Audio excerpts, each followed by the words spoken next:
पहाडको यो गाउँमा आइपुग्दा मन निकै शान्त भएको छ। यहाँका मानिसहरूको सरलता मन छुनेछ।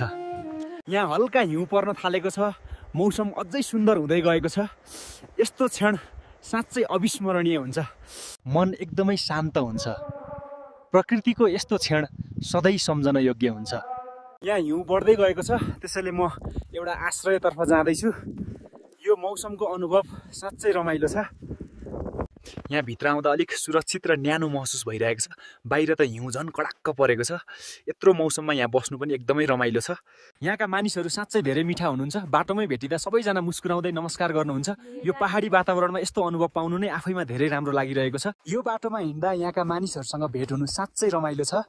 उनीहरू हाँस्दै नमस्कार गर्छन् र सधैँ मित्रतापूर्ण व्यवहार गर्छन्। नमस्ते। यहाँका मानिसहरूसँग भेट हुनु साँच्चै रमाइलो छ। नमस्कार। उनीहरू हाँस्दै नमस्कार गर्छन् र सधैँ मित्रतापूर्ण व्यवहार गर्छन्। आजको यात्रा साँच्चै अविस्मरणीय रह्यो। यहाँको हिमाल, गाउँ र वातावरण सबै अत्यन्त सुन्दर छन्। तपाईहरुलाई यहाँ ल्याउन पाउँदा मलाई धेरै खुसी लाग्यो। फेरि भेटौँला। धन्यवाद।